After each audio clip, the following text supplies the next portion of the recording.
All right, it is 9 o'clock on Tuesday night. You guys know what that means. It is time for another Get Off My Lawn podcast. I am your host, John Anderson. A lot of people know me as Sandhills or Sandy, and you guys know how I feel. You can call me anything you want to call me as long as you don't call me late to supper. So we are going to have I don't know if we're going to have some fun tonight. We've got, I think it's going to be a great discussion coming up for you, but it could also be a very sensitive discussion, a very serious discussion. And there's some angles that I kind of want to get to that we don't always hear covered when people are having this discussion. So we've got some stuff that we need to get into, of course, before we open that can of worms up. So first and foremost, welcome everybody. If you are out there watching or listening live, then we want to know that you're here. So go ahead and drop those comments either on the Facebook side or on YouTube and let us know that you're out there so that we can record your name and say hello at the end of the night. If you need to give any feedback either after the fact or at any point, you go ahead and just leave a comment down below in the comments section. Those work after the fact as well, or you can send me an email, sandhillshooter@gmail.com. Couple things that we do like to make sure everybody is aware of. Every night that we do this, we are now part of the Self-Defense Radio Network. Very proud to have been invited to join that group of great podcasts. I still feel like I'm a little ant among giants whenever I look at that lineup, because there's some really, really good podcasts. You need to get over there, go to sdrn.us, or if it's easier to remember, self-defense. What is it? I can't even remember it. Selfdefenseradio.net, I think is what it is. But I can remember sdrn.us. And that's why I put that one on the screen. It's the easiest one to get there. Go check out podcasts like the Polite Society podcast or Riding Shotgun with Charlie, Gun Freedom Radio. There's so many great ones that just do some really cool stuff. So you can it's kind of like one-stop shopping if you want to learn about pro gun podcasts or pro 2A podcasts. So go check those out. If you are, let me get this off the screen for a second. If you're checking out the cool shirt and you want to know where you can get something cool like this, then we've got the whole lineup over at blackswantactical.com. Our buddy Crumpy was cool enough to set us up a whole lineup of t-shirts and hats and everything else. On the back of it has the green ribbon. It says Sandhills Sweetheart, and her fight is my fight. You can also get one that says Not Today Cancer.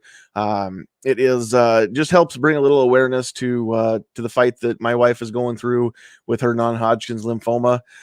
So we've got some details that we will be, once everything's kind of more nailed down in concrete, we'll be releasing some more details here on the channel about in the Facebook page about what's going on there. But all the news so far is good news. It's just there is some news, and we're just not gonna. It's gonna take too much of people's time tonight to really get into it. So we'll just throw that into a standalone video, and then if you or somebody that you know would rather catch these on audio and you don't have time to watch, or you just want to download them and listen to them at your convenience, go to anchor.fm/sandhills-shooter, anchor.fm/sandhills-shooter.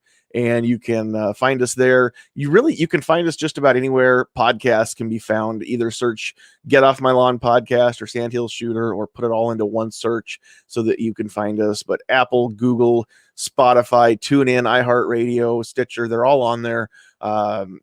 So go check us out wherever podcasts can be found. And if you're doing it on Apple, I found out that you can give 5-star ratings, and we're 100%. We're 2 for 2 right now. So go be number 3 for me, would you? All right, we've got some cool people that we are going to bring in here and say hello to. So real quick, we've got a couple of our usual suspects, and we are going to bring these guys onto the screen here first. Coming to us from the capital city of Nebraska, beautiful, sunny, although it's not sunny. It was sunny today, I bet, though. Lincoln, we've got Defense Dad. How are we doing, sir? Not too bad. It was kind of sunny but windy, but we got out to the range today and had some fun. Good deal. I did watch that video. You guys have to go check that out when this is over on Defense Dad's YouTube channel. He's whipping up on little children and trying to embarrass them. It's the only way he can feel good about his shooting skills. Never mind the fact that he beat me up once on the range too. So next up, coming to us also from the great state of Nebraska, we've got Pat coming from South Central Nebraska. How are we doing, sir? I'm doing great tonight, sir. Thanks for having me on. You betcha. And you've got a couple videos up that I have not gotten time to watch yet. Looks like you've posted a few more. What is it? The Ruger Max 9? Is that what it is? Yes, the Ruger Max 9 and the new Smith & Wesson Shield 9 Plus. Oh, that I have not seen yet. So cool. Yeah. So I'll do the shameless plugging at the end. Sure. Yep. We'll do that, and I'll be sure and go watch those first chance I get too. We'll see, maybe yet tonight. So, okay, before we bring in our next two panelists, I do just want to mention that we are coming live tonight on both YouTube and Facebook. Thanks to John Petrolino and his book, Decoding Firearms, an easy to read guide. Let me get it up here. There it is. An easy to read guide on general gun safety and use. Decoding Firearms is a comprehensive guide to aid new shooters and veterans alike to get up to speed on the safe use of guns. With over 115 illustrations and 266 pages of content, this book is very comprehensive. If you're interested in learning more about decoding firearms, you can visit johnpetrolino.com/decoding-firearms. Decoding Firearms is available for sale on Amazon as a paperback or a full-color Kindle version. Be sure to pick up a few copies for your friends and family members that want to get into the shooting world. I know Pat has done that and given out a few copies. The cost of this book is not prohibitive to make it a gift, and it's a great gift for anybody who is thinking about getting into shooting or is just getting into shooting. And I tell you what, I've been shooting a long time, but I still learned a few things when I read this book too. And it was a great refresher. So go check it out. Get your copy today, Decoding Firearms, an easy to read guide on general gun safety and use. And thank you, John Petrolino, for your generosity, helping to bring us live on multiple platforms so people can find us. Okay, cool. We're just going to get into it because I don't know how late we're going to go tonight. But there's a lot of stuff that we kind of want to cover. So real quick here, we're going to introduce our next two panelists. The first face that you're going to see here is somebody that you guys, if you've been watching a long time, you've seen him in the past, although we have not invited him to join us for a while. But we've got Mike Sodini joining us. How are we doing tonight, sir? I think you might be muted. There you go. Yeah, I don't do this anymore. Okay. Good to see everybody. Thank you for having me. I appreciate you having me on. Yeah, thanks for being here. All right. And then also joining us is Jake Wiskirchen. What is up, fellas? Thanks for having me. And yes, Mike and I did get the same memo about our backdrops before anybody else. I was almost to ask if you guys were in like just opposite corners of the same room there, but I wish. I enjoy his company. I don't know if I enjoy it that much. Yeah, well, I don't really blame you. I get it. All right. So Mike and Jake are both joining us on behalf of Walk the Talk America tonight. We've discussed Walk the Talk America on more than one occasion. If you watch very many of the videos and I move my arm around, you can usually see the bracelet because I wear this almost every day. Yep, and it's just a great way to promote, start a conversation. Maybe if anybody needs one of these bracelets, I tell you what, go to WTTA.org, and for just a very small gift of your generosity, you're going to get a bracelet. And if it's a little bit bigger gift, you're going to get a cool pin. I've got one. It's right here. You're going to get a cool pin too that you can put on whatever you want to put it on there. So go check those out. But do it later. We're going to talk about some stuff right now, and I don't want you guys leaving or being distracted. So here's kind of what I want to get this discussion rolling, because every time that we have another mass murder somewhere in the U.S. and the murder weapon of choice is a firearm, here's what happens. We all know if we're honest, we all know that there's going to be a knee-jerk reaction, right? I mean, as soon as this happens, I mean, we can almost hear it almost immediately, what the reaction is going to be. I'm not talking about the knee-jerk reaction from the left, though. I'm actually talking about the knee-jerk reaction from the right, because sometimes we haven't even gotten blamed for the latest set of murders before people on our side of the spectrum are already saying, trying to get out ahead of it, right? Hey, don't blame the gun. Because that's what the left always wants to do. They want to blame the gun. They want to say, you know, if we didn't have these weapons of mass destruction available to anybody, then, you know, if the evil gun dealers didn't peddle these things at gun shows with no background checks at all, which I heard is something that got said today, and it's a outright lie. But the person that said it knows that too. If it wasn't for all this, right, then we would never have murders. So we all know that's crap. But here's the other thing that happens. We've got the knee-jerk reaction on our side, and we've become so conditioned, and I say we as a generalization, just the pro-gun side at large here, is that we want to say, don't blame the gun. We don't have a gun problem in the United States. We have a mental health problem. And everybody wants to put the whole burden on mental health. And now this is where it gets to be kind of a fine line, and some of this may be semantics, because words do matter. And, you know, if you guys know me, you know, I'm always up for some antics. So, but here's the thing is, yeah, you do have to be somewhat mentally defective in order to think that it's a good idea to take a firearm and go shoot a whole bunch of people, whether it's indiscriminately or if you've got people that you have in mind that you want to target. It doesn't matter. The fact is that, yeah, nobody with their wits about them, nobody in their right mind does that. Okay, that's true. We know that. But I think that when we try to oversimplify things just by saying we don't have a gun problem, the entire problem with everything in this country is mental health, and we need to fix that, we're creating a whole different stigma in a whole lot of minds that a lot of people don't even realize is happening.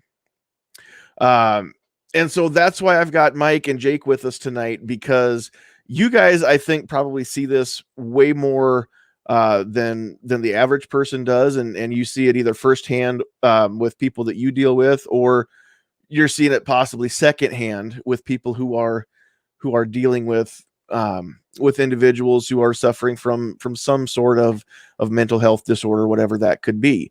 Now, when I say mental health disorder, I just want to put this out here. That does not necessarily mean that somebody's crazy. Okay, it doesn't mean that somebody is a ticking time bomb and that they're, you know, one bad day away from grabbing their firearm and going out and committing murder. That's not it at all. And that's the problem, because that's the picture that we paint when we try to shift the blame and the focus off of firearms over onto mental health. Then all of a sudden, anybody who's fighting with any kind of issue when it comes to mental health, now we're basically trying to paint all of those folks as a potential criminal. And we hate being painted as a potential criminal because we own a firearm. So I really don't want to paint anybody as a potential criminal just because they're fighting with stuff and they're having a hard time dealing with it. And maybe they're dealing with stuff that the average person doesn't deal with, or they just have a harder time dealing with stuff than the average person does. You know, there's a lot of things out there. PTSD is only one of them that people are fighting with, but we know that's a big one. So the first question I want to have, or I want to ask, and Mike, Jake, I guess you guys can. I won't call on you individually. We'll just. I'm sure you guys won't really step on each other here, but what are you guys seeing with your work through Walk the Talk America? And Jake, I understand that you are an actual clinician, if that's the right term. So I guess I will call on you individually, because Jake, we'll just give you a chance to kind of explain a little bit more who you are and what you do. And then I want to know what you're seeing as far as potentially causing another set of problems where blaming mental health is making people not seek help because they don't want to give up their guns. Yeah, I appreciate that. I'll take it in reverse order, I guess. The answer to your question is that we're not potentially seeing it. We're already seeing it, and it's been around for a long time. And the problem or series of problems that we have is predicated on people's fear to come in to get treatment, right? So, that was the second question in there, which was, what are we seeing? I'm saying fear. I'm seeing an apprehension to go get oneself taken care of. Now, to complete the reverse order, who am I and what do I do? In Nevada, where I reside, I'm a licensed as a marriage and family therapist, and that is not a narrow term for my professional title. When you're licensed as a marriage and family therapist, you do it all.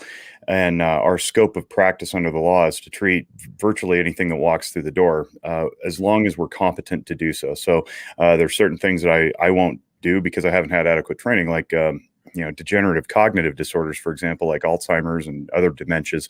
I just haven't had training in that. I would probably seek a referral to somewhere else. But but the idea is that I don't just do marriages and I don't just do families. I do individuals and I do drug and alcohol, and I can treat psychosis and all sorts of things. So I think what's important for the listening audience is that I've been kind of doing this thing for a while now with Mike, where I've done enough that I know that even in my realm, it seems like mental health care has become more popular and people are getting a little more hip to it.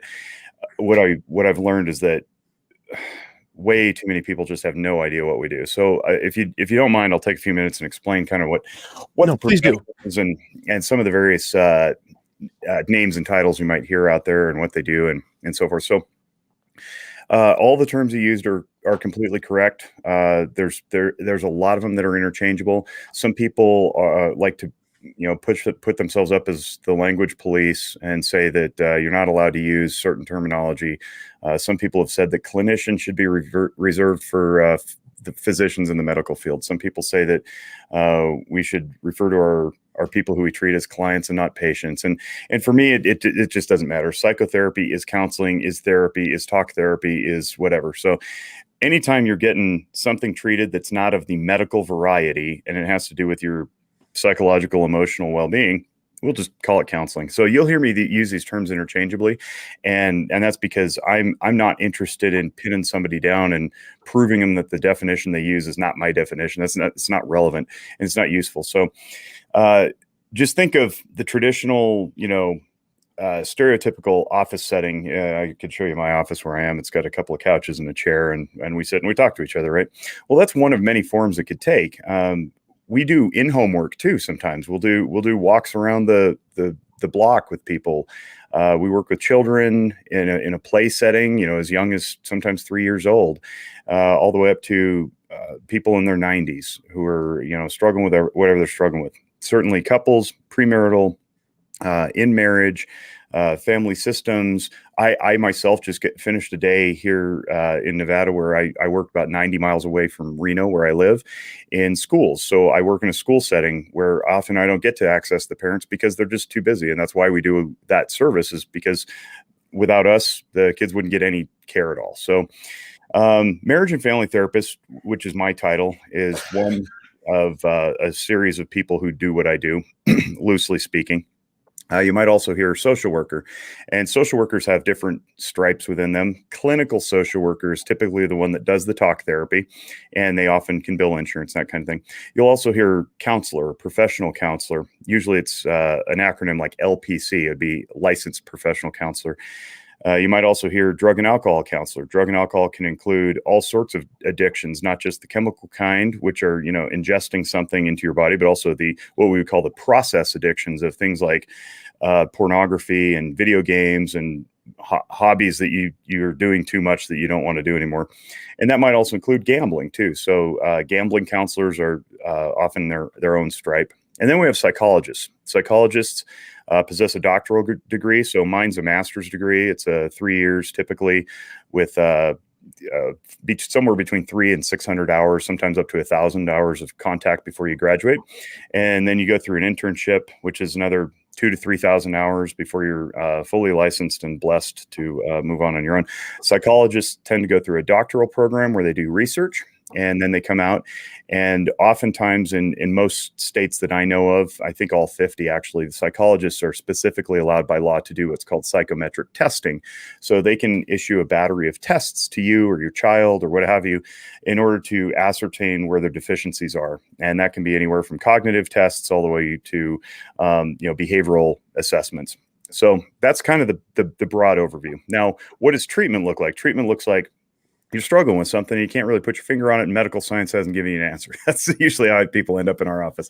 So it ranges from my kid can't sit still in school to, geez, I got in trouble with law with my 4th DUI, and I'm going to jail if I don't fix something.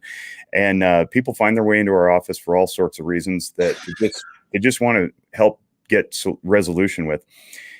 What ends up happening, and this is where it gets a little dicey and where we get into some of the stigmatization of what happens in our field.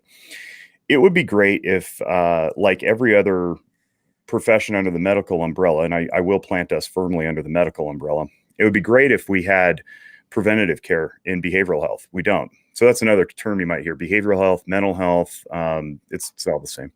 So we don't have the 2 to 3 to 4 times a year, pop the hood, check the belts and hoses, make sure everything's running well appointments that we can go to, like you get in dentistry or pediatrics or optometry or primary care. In our field, and I hope this changes soon, in order to get reimbursed from insurance, I have to render a diagnosis upon you. Now, I'm going to hold up a book. It's not the book. I should have grabbed an actual prop. This is called The Behavioral Science of Firearms, and we'll talk about this more in the show. But our book that we use is called the Diagnostic and Diagnostic and Statistical Manual of Mental Disorders. It's about as thick, though, and that's why I picked this book. Several hundred pages long. And in the DSM is the acronym. In the DSM, it tells us everything we need to know about how to render a diagnosis to a person. You have to hit certain criteria. They have to be within a period of time. So for example, if you're struggling with what you think is depression, you might come in, I'll do my interview with you. It'll take some time, and I'll pull from that interview to see if you meet criteria for one or more of the many diagnoses that we have. Those diagnoses all have a code. Depression has a code. And that code goes on a piece of paper called a claim. The claim goes to insurance. Insurance says, yes, you're treating someone. We will reimburse you for your service. That's no different from anywhere else in the medical field. If you have a broken arm or a spotty liver, or you got a chipped tooth, somebody sends off a claim to insurance. Insurance says, yep, you're doing the right thing within your scope of practice. Here's some money for fixing the problem. In our field, because we have to render this diagnosis before we can issue you any care, if we want to get paid, that is, it's really off-putting because people don't want to consider themselves broken if they're just coming in for what they think is a standard tune-up. So if maybe you're fighting with your wife because there's some stress in the marriage or whatever, unfortunately, I have to render a diagnosis, and that diagnosis goes off to the insurance company, and that's where things get a little hazy. Now, insurance companies are supposed to be protecting your confidential information the same way I do. I should not be sending that to anybody without your permission. The problem is people don't believe that anymore, and there's reasons for that. It's because we're passing laws that require things like, I heard in Washington State they did this. You have to check a box for an attestation that says, I hereby waive my right for confidentiality for my medical records when purchasing a firearm, because, if you have any time ever, been treated for something, they might deem you dangerous or unworthy or something. And that sends a signal to the population that says, you better not go get treated because we'll find out and bad things will happen to your rights down the road. Now, that's just one issue. Another issue that accompanies that same vein is the idea that gets communicated that if you've ever been treated in the past, you're now permanently defective, which couldn't be further from the truth. And I take serious umbrage at that because in my field, like any other medical field, we operate with the presumption that you're going to heal at some point. Barring any sort of cognitive deficiency or, brain structural problem, you didn't emerge from the womb broken. So therefore, if you emerged whole, pure, intact, soul, the way that God intended, something along the way diverted you. It could have been chemicals. It could have been a traumatic brain injury. It could have been just environmental stuff in your childhood full of turbulence that created whatever problem you're facing. Well, that means that's hopeful. That gives a lot of hope. That means we can get it undone. We can unwind that stuff and teach you some new habits and some new functioning and some new communication skills so that you're no longer struggling with the anxiety, the depression, the PTSD, the bipolar disorder, whatever it is that you're dealing with. And once you're done treating, you're done. You're good. Go walk and live free in your life. And that's part of my job as a clinician, is to teach you the same skill set that I learned in graduate school and over my many thousands of hours of practice, so that you can go live a functional life on your own and you don't need to create a dependence upon me. There should be no such thing as counseling in perpetuity. I don't need you on my calendar every week at Tuesday at 4 p.m. or whatever. It's nice for my pocketbook. It's not great for you, and it's highly unethical. And if you find yourself in that situation, you're like, I've been going to my counselor for 8 years and no change. Well, that's a problem.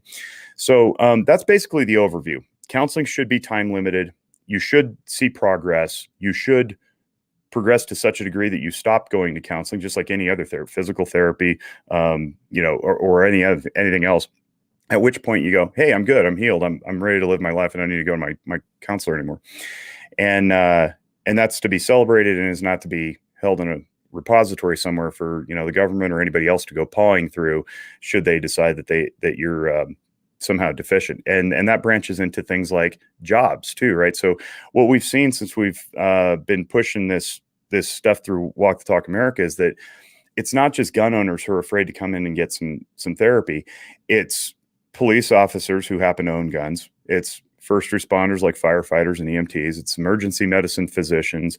It's attorneys. It's plumbers and pipe fitters. It's carpenters. It's a whole bunch of people who, in the workspace, they get judged condescendingly if they ever go seek help for anything, because help is deemed as weakness. Weakness is deemed to be bad, and we don't want to be seen as bad. So we just don't get help. And then, unfortunately, a lot of people end up taking their own lives because they bottle this stuff up. It doesn't have anywhere to go.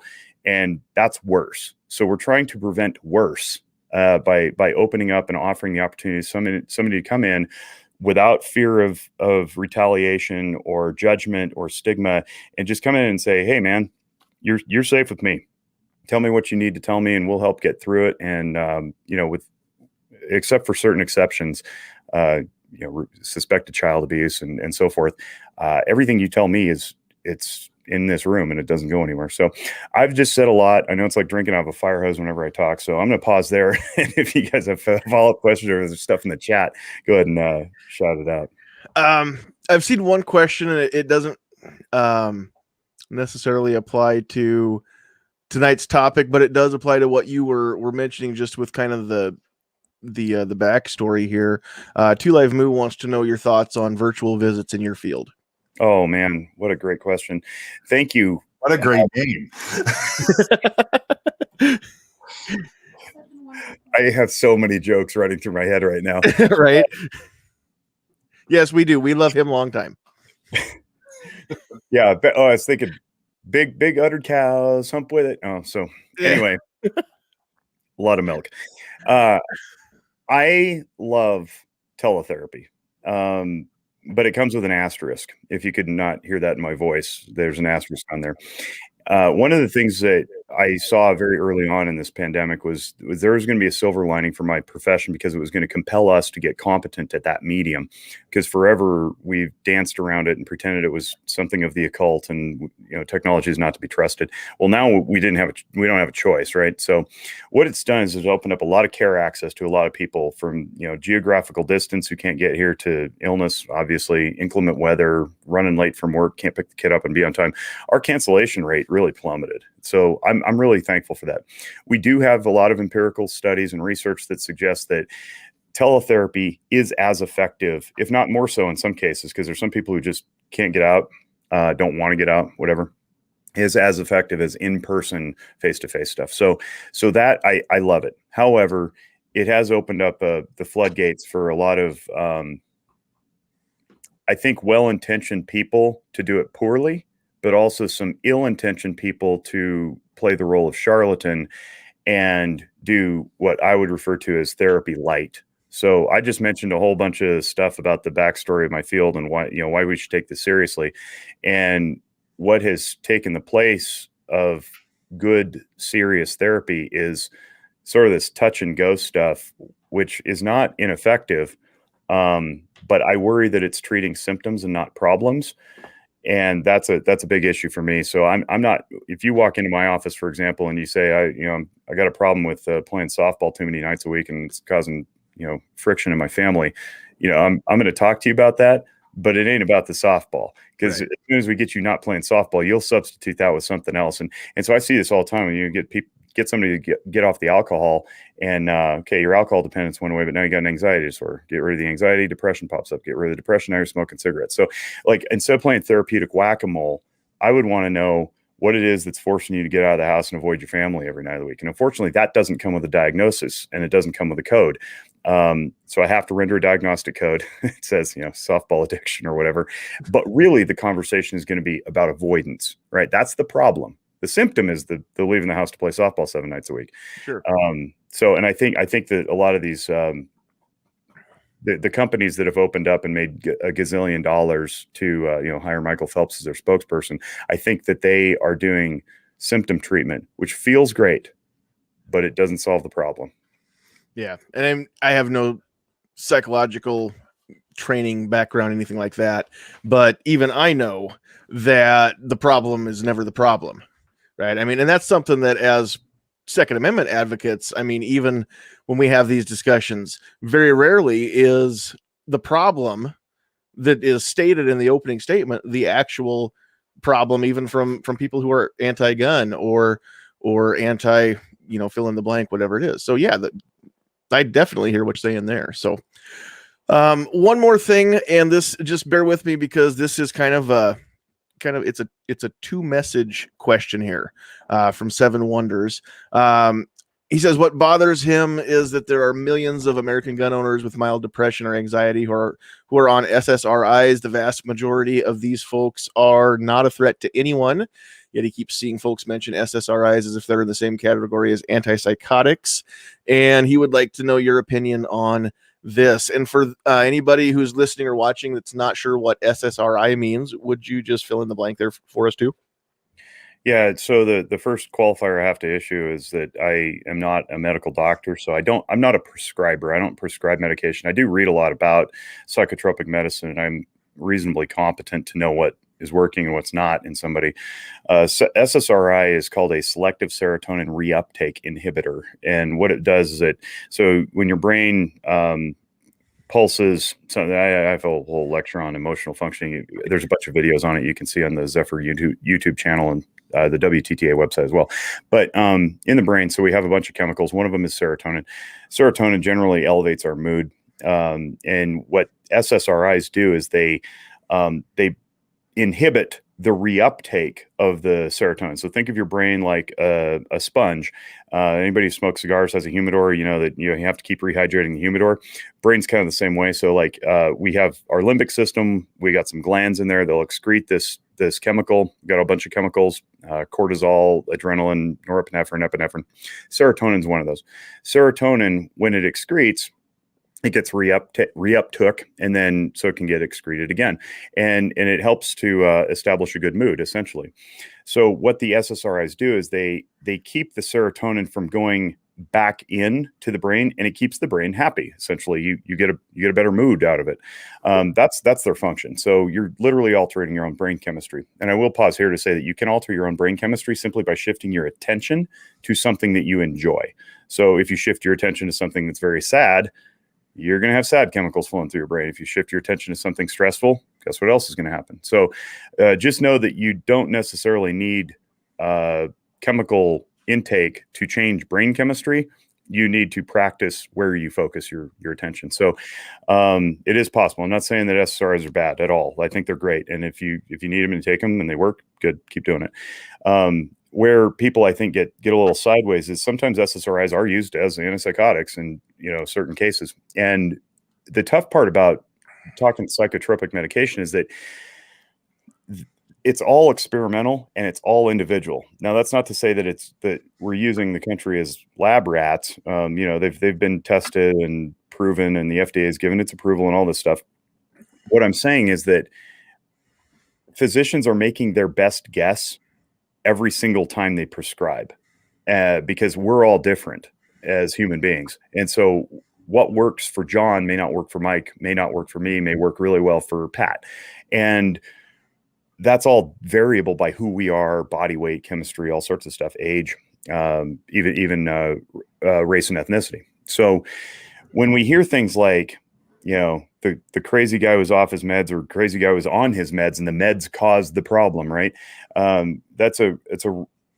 It's disingenuous, it's low hanging fruit, and it shows a vast ignorance of whoever's making that statement, because A, they're not the physician. B, even if they were, you don't have any certainty to prove that. And C, that's a really inappropriate conclusion to draw. What it does, though, when we draw conclusions like that, is it makes us safe. It gives us a sense of control. Like, hey, if I can explain this really horrible thing, then I'm satisfied and I can walk on with my own life and not really dig into the nuances, right? So that's why we get labels and people cast off, aspersions at other people. So it makes me think that I have control over making sense of this senseless thing, whether it be violence and destruction, or why does the earth spin the way that it does? We come up with reasonable explanations and then we sleep at night. So when there's things that defy reasonable explanation, we just reach for the closest thing possible. That's why I call it low hanging fruit, because it's like, just reach up, pick an apple, satisfies my hunger. Reach up, pick a reasonable explanation in my head, even though I know nothing about psychotropic medication, and it satisfies my curiosity. So Sure. That's that. Sure. And there seem to be a ton of people, and it seems like fewer and fewer people all the time are willing. I said that contradicted, but it seems like there are fewer people all the time who are willing to accept the cold, simple truth. Sometimes bad people do bad things. There's not a reason for it. And sometimes we just can't make sense of why this world is the way that it is sometimes. But yeah, we all want to be able to explain it. We all want to be able to come up with that rational explanation, right? So yeah, that makes a lot of sense. I would say sometimes the reason is just out of reach, and that's Mm-hmm. what we help. Mike founded a suicide prevention organization off the death of his own good friend, and we don't know. We just don't know. And unfortunately, increasingly, and there's lots of reasons we can get into in another podcast for this, but we have lost the ability to tolerate distress and embrace mystery, and we're not okay not knowing. So we're constantly searching for answers. And when those answers aren't made apparent, we're also not good at just letting go and being okay not knowing. So there's lots of stuff. Yeah, that's one of the things that for me, the friend that Jake is referencing was also the president of my company when I owned Eagle Imports, and I had been with him traveling at all these gun shows, all these distributor shows for like a month straight, right? We were on the road together. And then when he took his life with a firearm,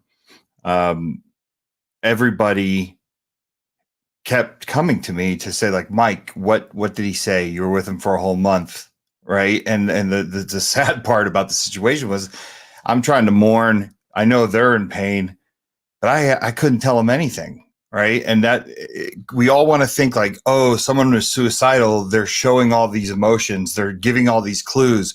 We're just missing them. I always tell this story. The last time that I talked to Bill, his name is Bill Strominger, he was actually upset at me because I wasn't making the proper flight arrangements and hotel arrangements that he had made because we had more traveling to do. So it was, our goodbye wasn't goodbye. It was, hey, dude, get going on all these reservations. I've already made mine. This is going to creep up on us. And that's what I always try to tell everybody, because we try to do these things where even the NSSF, which I love the NSSF, but, they send you out packets for suicide prevention and they're sending them to guys at firearm shops. Look for these signs. And I saw somebody in the comments earlier said, not everybody says everything, and that's always a problem. So, yeah. Even in counseling where they, ostensibly walk through the door to say stuff and solve things. It's like, sometimes they just don't. You're muted, John. Thanks. I'm muted so I can talk to the dog. I've got a almost 6-month-old golden retriever puppy who's sometimes she's a little needy and wants some attention. So she makes it hard to be super professional when I do this, which you need to hold her up at some point. I will. We'll do that. Yeah, that's her making noise. She's got a she's got a rawhide shoe that's slapping up against my chair and on the floor. So before we get into a couple more questions, out there in the green room, we've got one more panelist waiting to join. So we will put Squib on the screen and say hello. How are you tonight, sir? I'm doing all right. Can you hear me okay? I can hear you just fine. Okay. Thanks for the invite. You betcha. I don't know how much you've heard. Do you have anything you want to weigh in with before I throw some more questions out at these guys? It just sounded to me like you were talking about suicide, and somebody there said something alluding to, people wanting closure, and you don't always get that.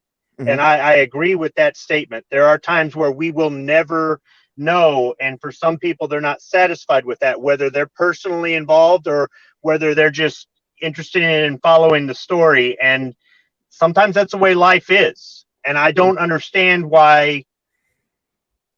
I guess I don't understand why people don't understand that. It isn't fair, but life isn't fair. Yeah, and we could probably go a whole different night just on that concept too, that people have been kind of coddled for the last generation or so, and we've given out too many participation trophies. So yeah, now everything needs to work out the way that I want it to work out, or else I can throw a fit, right? So that's a lot of it. And sometimes I think that is what some of these bad actors are doing. They're just lashing out. That's their way of rolling on the floor and kicking and screaming. Unfortunately, they're doing it in a way that hurts or even kills other people, and that's never okay, of course. But here's a couple concepts that I want to kind of cover tonight. And you even brought this up here just a little bit ago, Mike. I'm going to speak for my own state, and I know that a lot of states are either proposing this or have put this into measure into place already. But we just had another, and I'm going to put air quotes for those of you not seeing the screen, another suicide prevention bill come through our state legislature here in Nebraska. And the suicide prevention bill, what it actually said was, right now, if you don't have a concealed carry permit in the state of Nebraska to buy a handgun, you need to go to your local sheriff or city police department and get a $5 handgun purchase permit. What that does, it does the background check, and then you can go walk into any gun store in Nebraska with that and cash and carry a handgun. The background check's already done. If you hold this permit, that means that you haven't done anything to revoke your privileges, or privileges. That's what it is, right? Unfortunately. So right now they've got 3 days to get that done and get that background check back so that you can be issued your permit. The suicide prevention bill wanted to make it to where, number one, you couldn't get it locally. It had to be mailed out from the main office in Omaha. Number two, they couldn't mail it out for at least 48 hours, and it gave them 5 days instead of 3 to get it done. Weekends don't count. And by the way, we're going to include some suicide prevention material along with that certificate, and make every instructor have to build that into their curriculum for concealed carry courses. Now, I actually, because I'm a board member for Nebraska Firearms Owners Association, I made the trip down to Lincoln to the state capitol to testify against this bill. And I didn't pull any punches, and I told the Judiciary Committee exactly what I thought. This has nothing to do with suicide prevention. All it's going to do is make people who aren't qualified try and teach something about which most of them know nothing. What do you guys, did I say it right, or am I completely coming out of left field with that? I'm going to let Mike, I know he's got an opinion on this, but for my part, that is a brilliant point. It is an absolutely brilliant point that you made about compelling people who that's not their bailiwick, right? To train in some area that they're not skilled in. Now, of course, that opens up some opportunity for people to grift and make money teaching them how to do it. But I've got a lot to say, but I've been talking a lot already. So Mike, No, Jake. One of the reasons why I was happy that you came on this show is because I think people in the firearms industry tend to look at me as like the most knowledgeable mental health guy in the room, and you're a firearms mental health guy, which is very unique, right? And we can tell that story, but please, I mean, go ahead. Listening audience, if you're not on video, you just saw me crack my knuckles and stretch.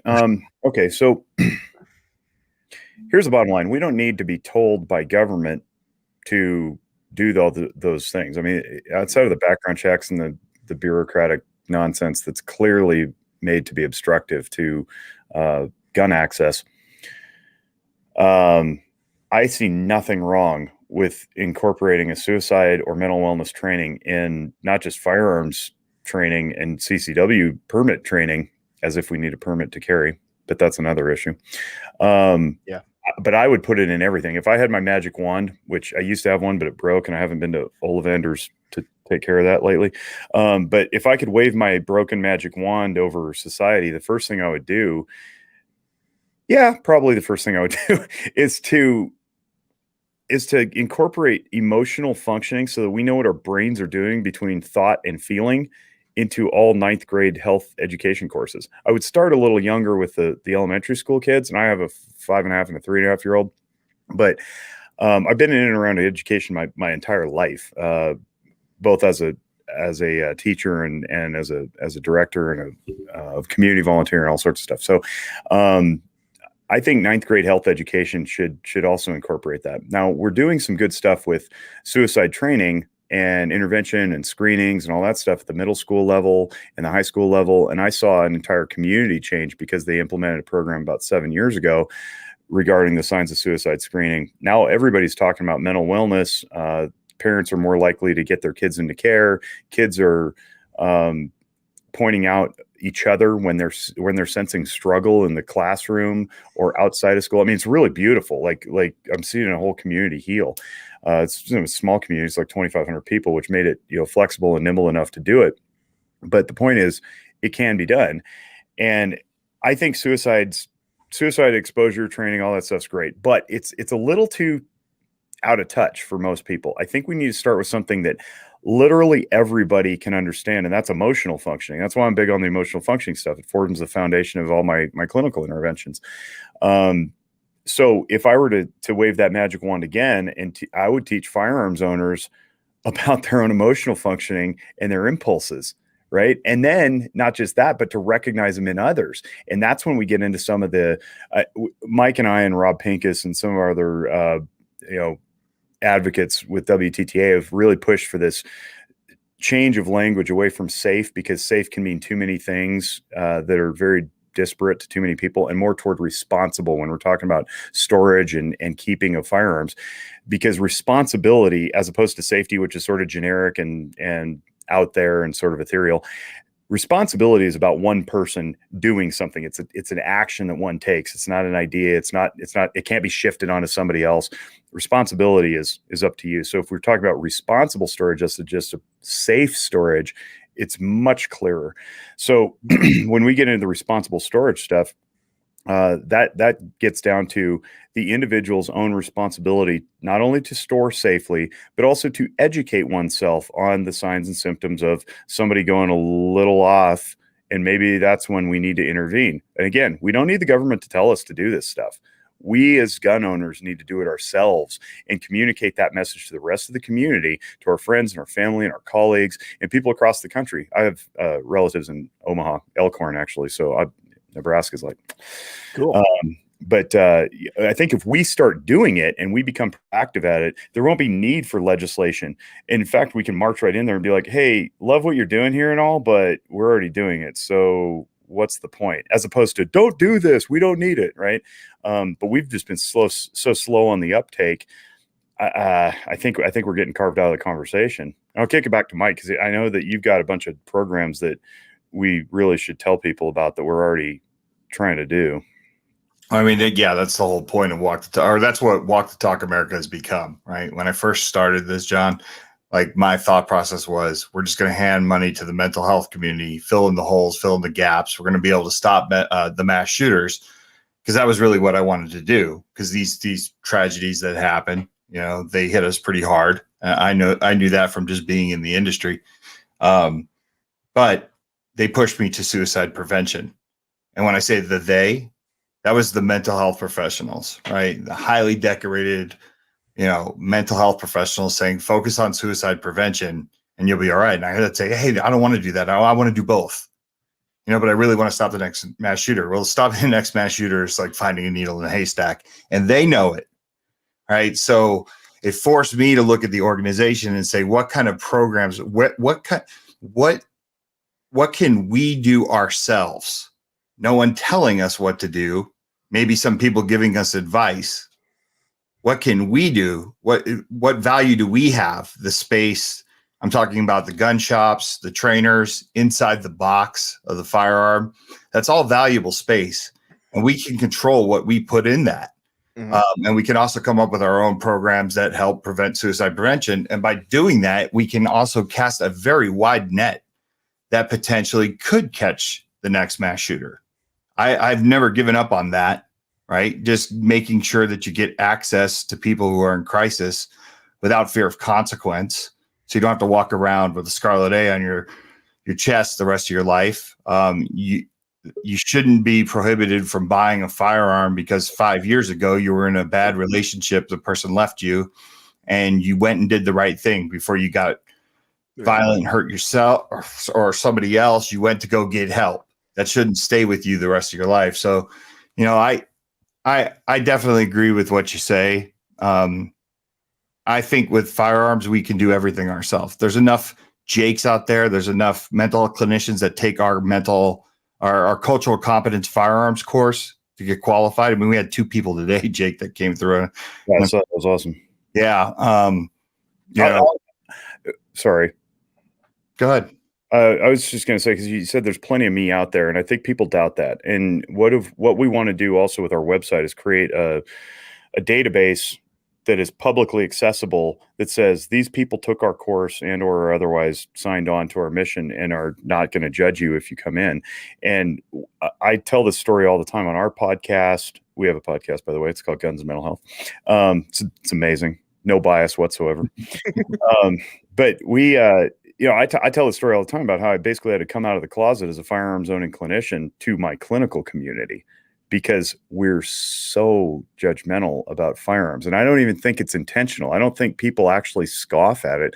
I think it's just so taboo, just like mental health.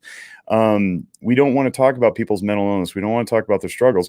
And in my profession, we just don't talk about firearms, except to say, do you want firearms? To a suicidal subject. And it's like, that's not the right way to do it. That's very off-putting, and you'll never see that person again. So part of what we're doing with this cultural competence course is to teach gun culture and all of its nuances to clinicians so that they can understand if they're not familiar, because there's a lot of us who are familiar and they're coming out of the woodwork too and clearing their throats and raising their hands and saying, oh yeah, me too, I'd like some of that.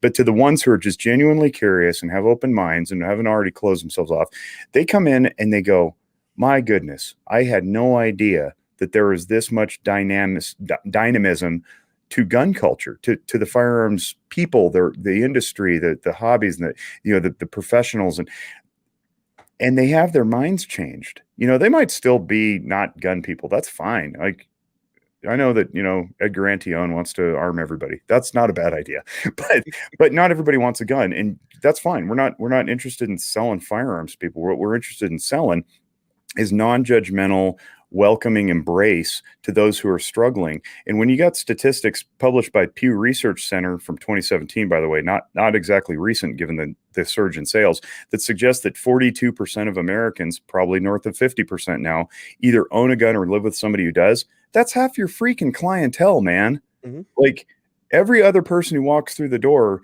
is presumed to live with somebody who owns a firearm or owns one themselves. We can't be incompetent about that. We have to train ourselves up so that we're not just sitting there spastically reacting when some former veteran, I guess he's a current veteran, he'd be a former service member, comes in and says, I have some anxiety about, my job or whatever. And so go in the desert on weekends and plink with my kids. And we go, you plink with your kids, you shoot guns with your kids. Should I call CPS? It's like, no, please, for the love of God, don't do that. Right. But we have people who think like that. And I know, because I've talked to some of them and then, change their mind. Thankfully, that's what we're trying to do. We're trying not only to shift minds and invite people into the beauty of what it is that we do as gun owners and appreciate it fully, but also to invite in the firearms owners to say counseling isn't so spooky. Right. I'm not scary. Come talk to me. I'm cool. I think. And that's part of the reason why I wanted to have this whole conversation tonight too, is just because there may be somebody out there right now listening, whether it's live or, this could be somebody that hears this 2 years from now, that says, hey, I would love to get some help, but I don't want to lose my guns and I don't want to get things taken away from me. So that's going to lead me to my next thought. Before we do that, we've got another, he's not really a regular, but we've seen him in here before. Yes. So we're going to say hi to Ghost Tactical. What's up, sir? What's going on, guys? How are y'all doing? What's up, Trey? Been a minute, Trey. Yeah, how y'all doing? So apparently you guys have all met. I don't have to do any introductions there. And anybody that's been around this podcast knows that voice too. So you've been listening for a little while. Ghost, do you have anything that you want to mention from anything that we've covered so far? Yeah, Jake and Mike are doing a phenomenal job on so many different levels, but you just brought up a point that I think when it comes to mental health side of it, that I think is a scary thing is, one, we don't want to get to the point where the government feels like they need to legislate what's in people's minds. That's dangerous and so many different levels. But if we don't make it, and I love the line that Mike has used since day one, I want to have mental health being able to talk about like a common cold, and it'd be okay to talk about like a common cold. Mm-hmm. Everyone's going to go through issues in their life, but if they feel like there's not just their 2A rights, but their humanity is going to be taken from them by the scarlet letter that you guys are talking about of admitting that I'm having some issues, then that's a dangerous slope as well. We need to make sure that people that need help can get help without the repercussions of government interference. And that's the biggest part of it. Yep, exactly. And that's actually leading in, and there's some comments going on out there in the YouTube chat too, that kind of are what we're going to bring up next. So here is a fear that not necessarily that I have personally, but a fear that I have just for our community in general is we're seeing more and more states come out with one form or another of a red flag law. And there's talk every legislative session in Washington, in Congress, of a nationwide red flag law. And I want to talk about the potential repercussions that could cause as well with people who, I can just see more people clamming up, trying to lock everything away and not only are people not going to seek help from a licensed professional who actually knows what they're doing, but how many of us have an issue it's not worth, in our minds anyway, and I'm not trying to marginalize what you do, Jake, but I know that you're going to understand what I mean when I say this. How many times do we have a problem that's not worth calling a counselor over, but we can go call our buddy, we can go have a drink or go to the range and let some steam off that way with a little range therapy, whatever it is, or just hop in the car and go for a cruise, and just talk it out. And how many people are going to now become unwilling even to do that because they don't want people knowing? And if you got your buddy you can talk to, then that you can trust him. But how do you know that somebody isn't going to overhear the conversation? Unless, like I said, unless you're in the car, whatever it is. How do you know that somebody isn't going to find out that you are dealing with some stuff? And again, we try to explain things in our mind in a way that makes sense, which means that more often than not, as human beings, we'll fill in any blanks. And that's based on our own experiences, not necessarily what the truth is. I think they call that projecting. And so I know a couple of the words. I don't always know what they mean, but I can see red flag laws being a self-fulfilling. Do I want to say a self-fulfilling prophecy or a self-sustaining issue? They're going to create the very problem that they're supposed to solve, just because people are unwilling to go get their problems solved in the first place. So, what do you guys think about what red flag laws could potentially do just to people who are fighting with whatever it is that they're fighting with? So I have given recently several presentations on red flag laws now, and if you're listening and you've heard this term, I'm going to break it down. So pardon me if you think I'm just insulting your intelligence. I don't know who the audience is, and that's okay. I'm always hopeful that somebody shares this with somebody who doesn't know anything about it. So right, it's okay. So Nevada adopted a so-called red flag law in the 2019 legislature. So we meet biennially, which means every other year, and they're always on odd years, meaning the law went into effect January of 2020. And I've been teaching our police academy for the last 3 years through its mental health, crisis intervention training week, where I do the kickoff and then I do scenarios and evals at the end. And I had to incorporate into my kickoff about what is mental health and, why should we care, and emotional functioning. It's all geared toward de-escalation of the mentally ill subject. Okay, so I had to incorporate the ERPO, and it's another acronym, Extreme Risk Protection Order. That's the ERPO law, otherwise known as red flag. You're going to flag somebody to their apparent deficiency. And the way these things read is, and they're almost carbon copies of each other across every state. As the states continue to adopt more and more of them, I haven't paid attention as closely, but I know enough to know that they're virtually the same. So there's like 17 or 19 on the books right now. And essentially what it breaks down to is, think of a red flag law, or think of the flag itself as being a restraining order. So the restraining order is that's actually like pop culture movie vernacular. The real wording is protection order. So you can have a temporary protection order against somebody who's like perpetrated harm upon you, and you have to stay away 500 feet or whatever. And then you can have an extended protection order, which goes from, takes it from like a month out to a year or whatever. Well, this is an extreme risk protection order. And that risk allegedly is the risk of the person to do harm to self or others through the use of firearms. And we will flag this person, and they're supposed to surrender firearms to the government. And the way it looks is something like, you file a petition with a court, and the court, capital C court, i.e. the judge, evaluates this petition and says yay or nay, and sends the deputies in, or the police officers, wherever jurisdiction you happen to reside, to knock on your door and say, sir or ma'am, you have been flagged. The judge has deemed fit that you're no longer fit to possess these guns. Hand them over. And they sweep your house or whatever, and they take all your firearms. Okay, here's how it happens. In most states, not named New Jersey, and I don't know any other states besides New Jersey, but there could be others, the language says law enforcement or family member / person living with you. Okay. And the family members are usually defined as what you would think family members are, including extended family, like in-laws and cousins and so forth. Law enforcement is law enforcement. There are two different barriers of, I should say,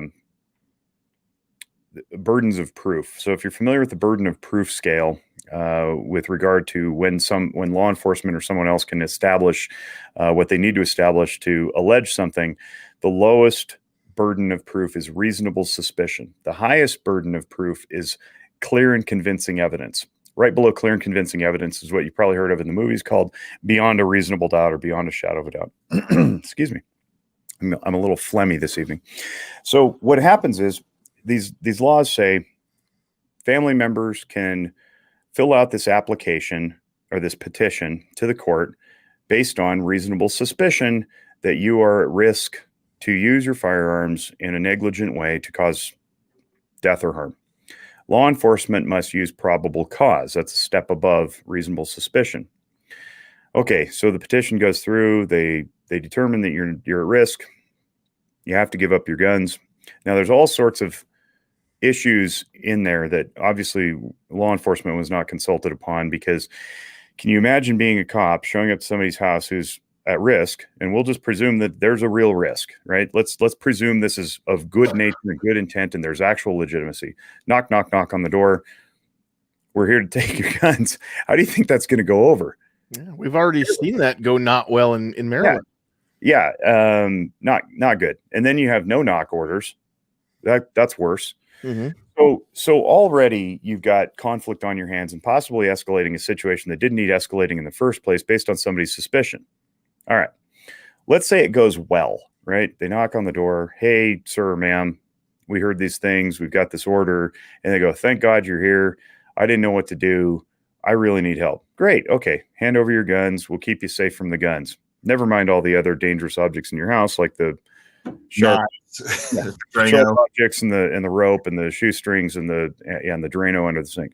The car, the swimming pool, the pills. Yeah. Okay. So enough of being cheeky. They take the guns. You go through your treatment. You're in a mental health crisis. You got some stuff going on. Your wife just left you. Your dog just died. Whatever. It sounds like a country song, right? So you go through all that because, as I said at the outset of the program, mental illness is temporary. It should be overcome. Great. Now you've overcome it. Some time passes. Doesn't matter what time. You want your guns back because you're healthy. You don't have the scarlet letter on your chest. To get them back, the burden of proof that must be achieved is clear and convincing evidence that you're okay. The laws don't say what clear and convincing is. It's up to the judge. And they do that on purpose because every case is different. And it's not just for this, it's for anything, right? We don't want to restrict judges' ability to judge by, tying their hands with the law. But what is clear and convincing evidence in this case? You've got due process issues. You've got Fourth Amendment issues. But the point is, government has your stuff. How do you get your property back? Clear and convincing. Clearly convince them that you're safe. How do we do that? Well, Gianni Pirelli, who wrote this book that I held up at the beginning, The Behavioral Science of Firearms, it's 600 pages long. He suggests that we need to be trained, we clinicians need to be trained to do gun evaluations for people for all sorts of things, because there's states like New Jersey that say, in order to have a permit for a firearm, you got to go through a gun eval. And we just had him on our podcast, and he said, the first time I got this call, I was like, what is this? And he consulted with a bunch of people and consulted the literature, and there was literally zero about it. But we have a law in the books. Good job, legislators.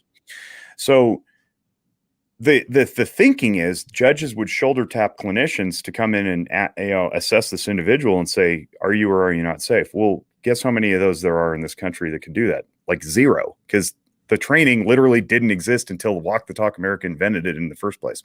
So you got a bunch of clinicians who are hesitant, a bunch of judges who don't know what to do, and the person is without their guns forever. And you think, all right, well, that sucks, and I don't get to hunt, and I don't get to, do whatever, and maybe we're all, strong white males like are on the screen. But what if you're not?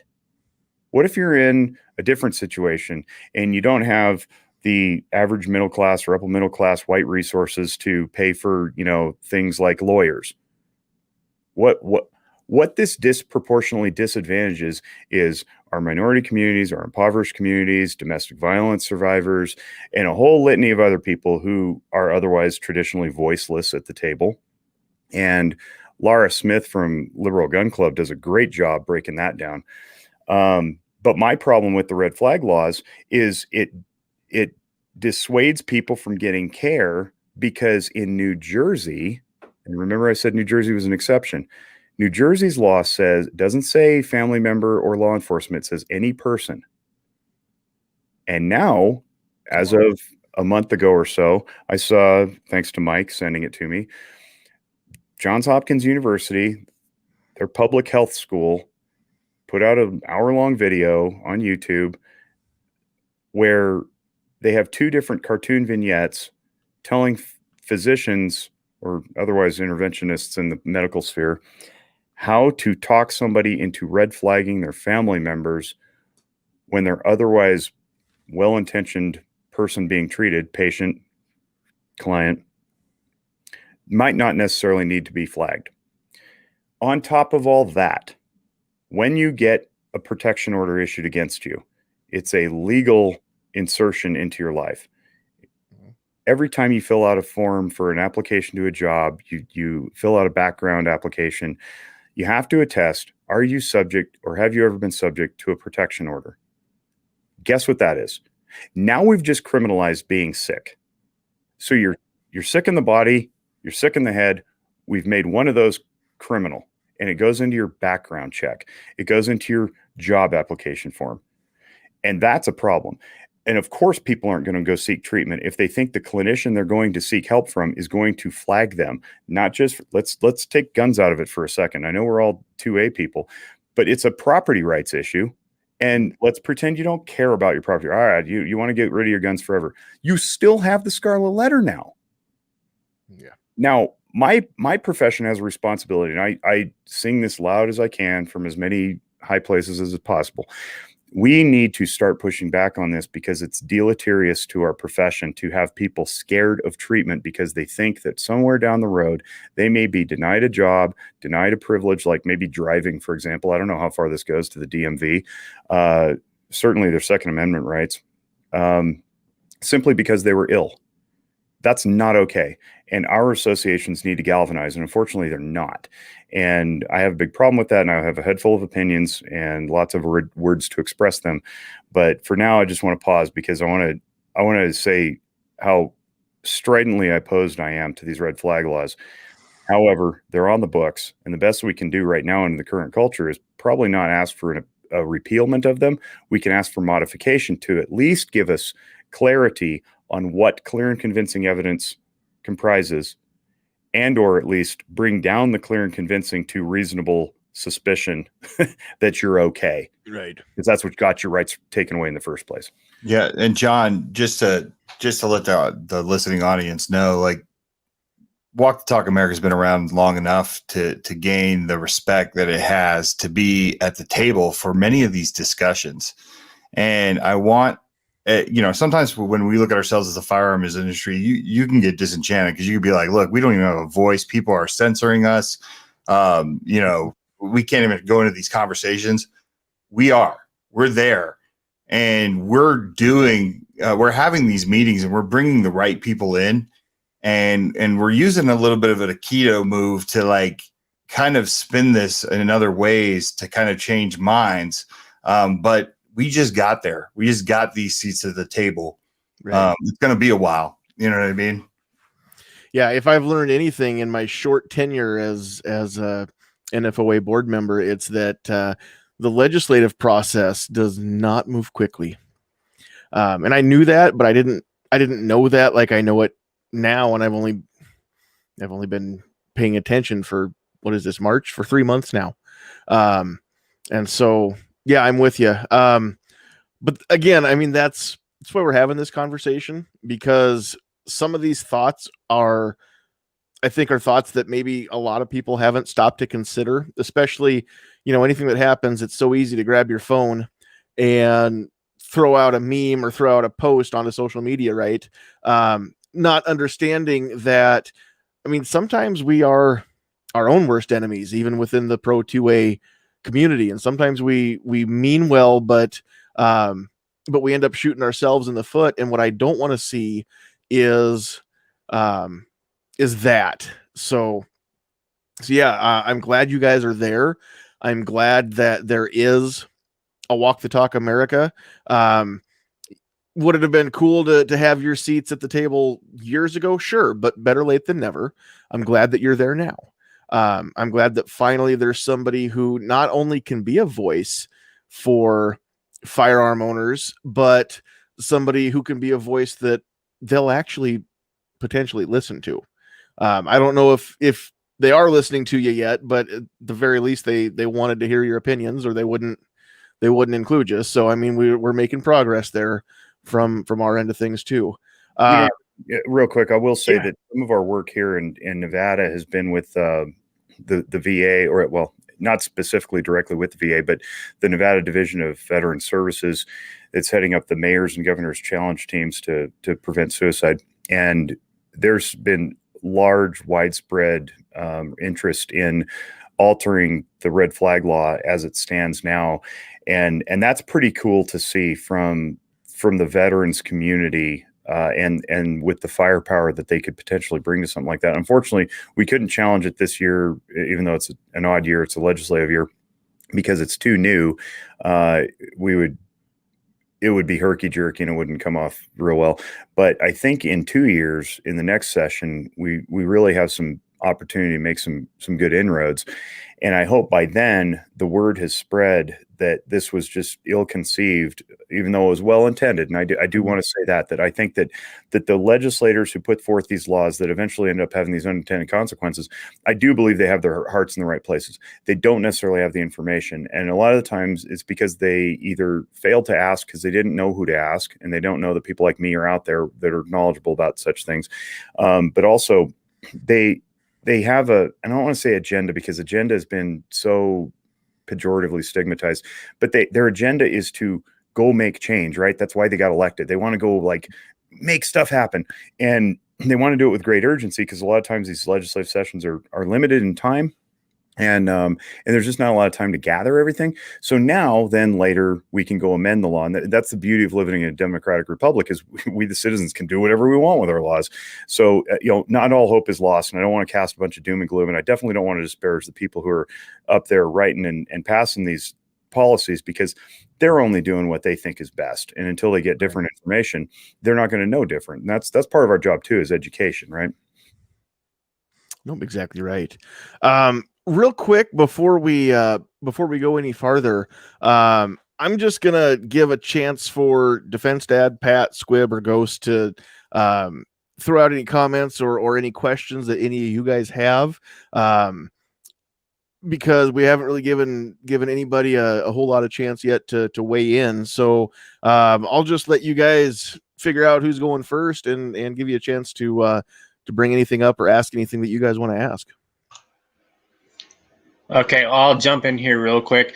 Sure. I kind of wanted to double back on what you were talking about earlier in the show. As far as the psychotropics and stuff like that for veterans that have had like massive like TBIs or anything like that, where they're going down south, where all this stuff is, down South America and places like that and around the world, not in the United States, and they're getting treated, where have you seen any results from any of that on how they come back? I know I've listened to a lot of different podcasts and stuff with veterans involved, and I know it has really changed their lives as far as going through those processes and stuff. You're talking about like MDMA and psilocybin and ketamine and all that. Exactly. Because a lot of the stuff that I've heard has really changed and turned them around as far as thoughts of like suicide or just being ultimately depressed or, just things like that. Have you seen anything or heard anything about that in where you've been at? Mike? I mean, ayahuasca. Absolutely. I mean, I've been saying that for a long time, though. It's tough for us as firearms owners, though, to come out and kind of endorse these things publicly. I don't care, but there's enough research that shows like the effects of psilocybin, MDMA, ayahuasca. And here's the deal: like, I don't really care what it is that gets people to a better place. I think even if you're on just regular depression medication, I think that there's just a responsibility, right, to understand that stuff has to be monitored and administered properly. I don't know how many friends that I've had that have been prescribed something because of their depression or their anxiety, and they don't go like even 30 days without I would say knock out the drinking, knock out all these other things, the bad behavior or any behavior that might affect the how the drug treats you, right? And that's with any drug. These are the things that we kind of have to be cognizant of, because if you don't really monitor it and find out that it's the right thing for you, you're never going to heal. And when you're dealing with like ayahuasca or you're dealing with any of those things too, it's the same. It's the same. You got to make some lifestyle changes and really buy in to it. But I'm a big proponent of that. And I think everything is worth a try, but you got to give it a real try. I will also plug our podcast for the third, fourth, fifth time. We had Shauna Springer on, who's a psychologist. She's Doc Springer is what she's known as in the veteran community. And she's part of a group. If you go to stellacenter.org, I'm going to pull it up real quick. stellacenter.com, STLLA center.com. You're going to find out about something called stellate ganglion block. And it's a treatment that's been around for like 100 years. And it's not, I hate to call it this. It's not an alternative medicine treatment, which is exactly what we just got done discussing, even though all those drugs that we just listed off are going to be allegedly scheduled down this year or next year by the DEA. Stellate ganglion block is a shot. It's an anesthetic. An anesthesiologist came up with it. And you inject it in the base of the neck, right at the base of your brainstem, right in the C1 area. And what it essentially does, and you can listen to her on our podcast, but it essentially reboots your limbic system, your emotional functioning, so that people struggling with PTSD are no longer in that perpetual fight, flight, or freeze cycle. It reboots you and puts you at a new baseline. The crazy thing is there's something like 80% effectiveness on the first shot. And if you go and it doesn't work, you go back for a second shot, it shoots to like 94% or something. It's nuts. Wow. Like this is treatment's been around totally. Wow. Legitimately that's awesome. For like 100 years. And they're doing this in Palo Alto, I think, somewhere in Northern California. And the next fight is to get insurance to cover it, but then also to get more providers on board to administer the treatment. However, to Mike's point, if you've been living a life of illness, you tend to gravitate toward ill people. And I'm paraphrasing Shauna in this. You have to make behavioral changes in your life.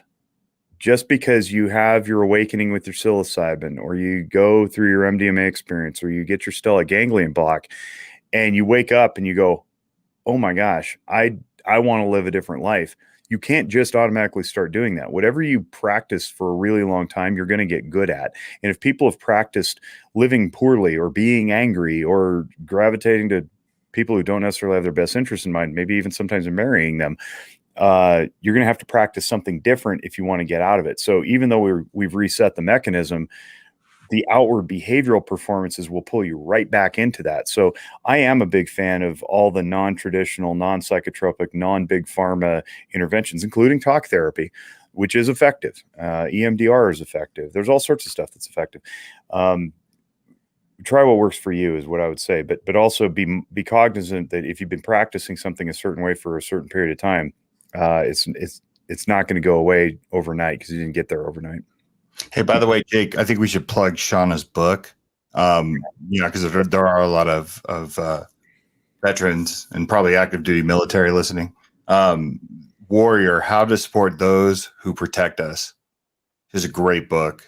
And I think everyone should pick it up and check it out. I mean, I'm looking at it on Amazon right now, and it's got 5 stars. Yeah. While we're plugging our podcast, because it's shameless, even though we turned it over to the other guys on the panel.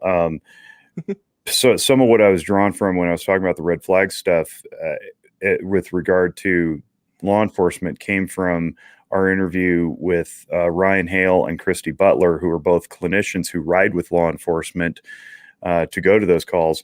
And also from our interview with Brandon Casanelli, who is a Reno police officer, who's also a marriage and family therapist intern, who's embedded in the Reno Police Department as peer support specialist with a license to do mental health, and with our own sheriff here in Washoe County, Darren Balaam. So there's a listen to our podcast. It's really good. Trey had something, I think.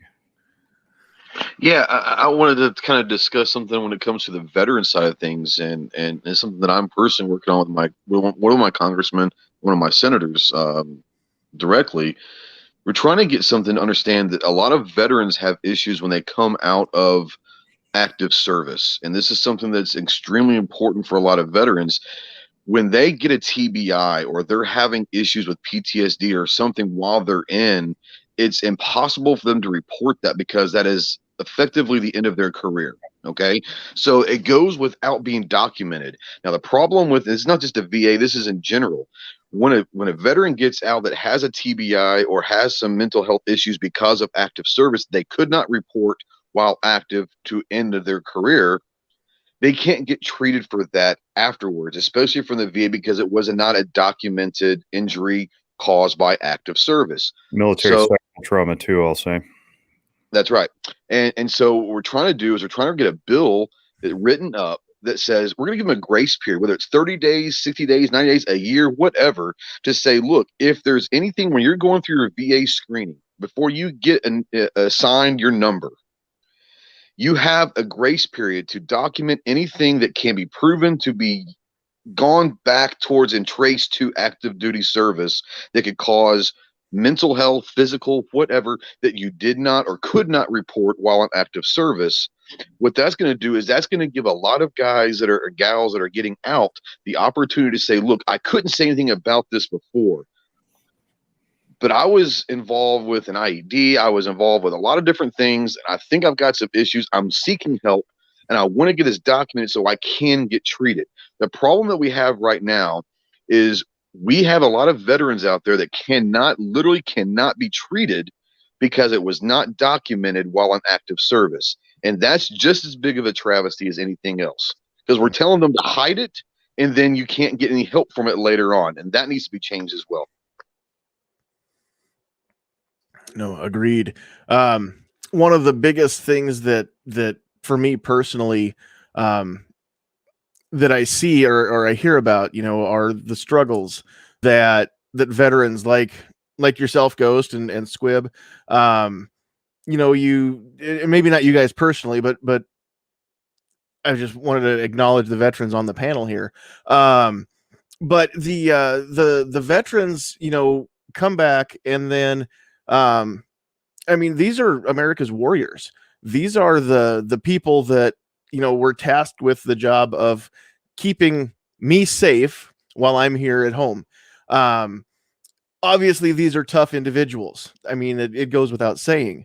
So again, you've got to overcome the stigma that needing help means you're weak.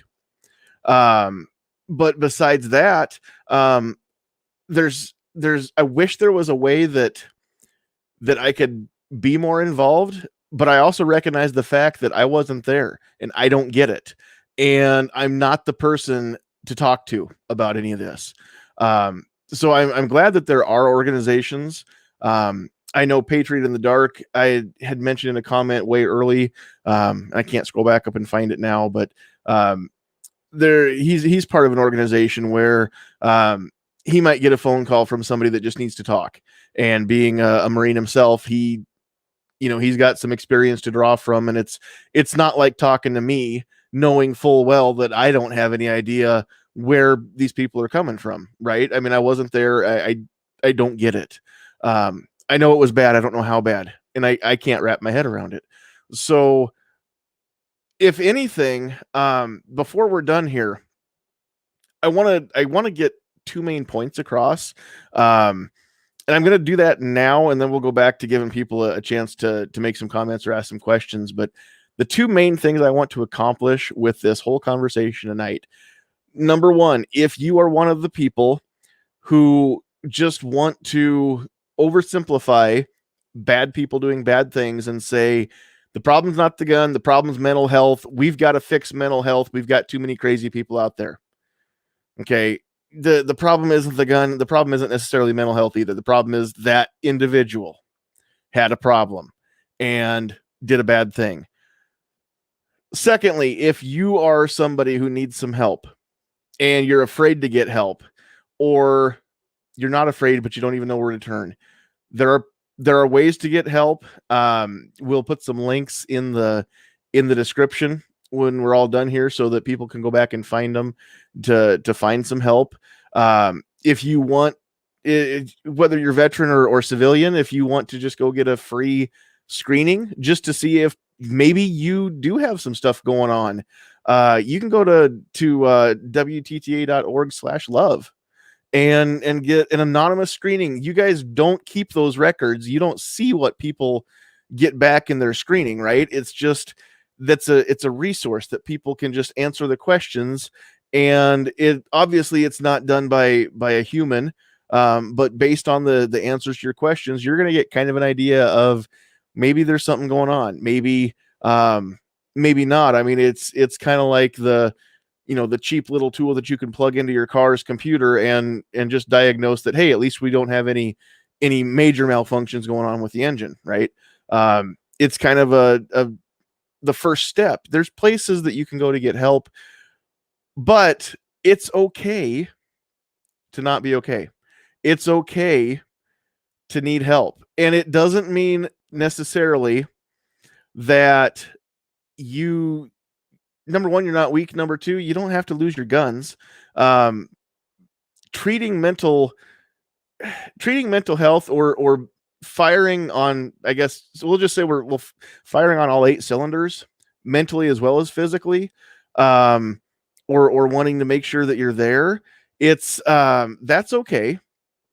It doesn't necessarily mean that there's anything to do with gun ownership. They're not mutually exclusive. You don't have to pretend like everything's okay when it's not. In fact, that can lead to worse issues.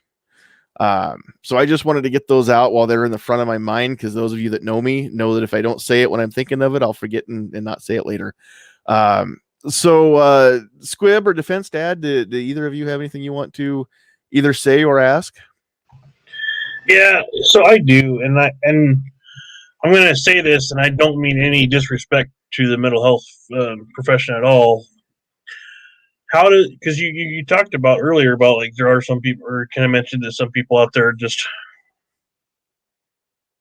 more do it to line their pocketbooks rather than actually help someone. And I can speak to that on personal experience, because I have a very close personal family member who grew up, I'm not going to say who it is because I have permission, but spent almost 18 months in a mental health facility, to the point where insurance finally ran out. They told that person's parents that they were absolutely not safe to leave, and that their parents needed to go get a second mortgage on their home in order to keep them there. Oh. And when their parents said they couldn't do that, less than a week, well, magically they've had enough progress in their treatment, they were safe to go home. So, and again, no disrespect, but I know that's a family member of mine, and it was in my household. So how do you know you're getting the right help? Like, it seems like it's a crapshoot. I love that question. Thank you. Oh, sorry. Do you have more? No, I was just hoping that made sense. It's just, Yeah, I have that experience with it. And I don't take any of what we talked about because of my growing up and how I experienced that. I don't take any of this lightly at all. it's a great question. I love that you asked that. And actually, at the outset of the pandemic and the lockdowns, we were all scrambling to basically convince everybody that telehealth was okay. One of the things that Zephyr Wellness did, which is the company that I co-own here in Northern Nevada, is I typed out, and then I did a video on it. It was very long-winded. Nobody wants to watch it, but we broke it into several sections on frequently asked questions. And the way I purposely designed that to communicate what the user should be asking of the clinician, because I believe to my core that I want to work myself out of a job. I would love that when I'm sitting in my rocking chair at the end of my career and I have my, I picture myself as Stewie from Family Guy, and he's like wearing the hat, and he's like, "It's good to have land." I want like 100 acres and nobody around me, and I want to be able to say I achieved something, and that something I achieved is that my kids aren't getting bullied on the playground. I'm not watching couples having arguments in the grocery store.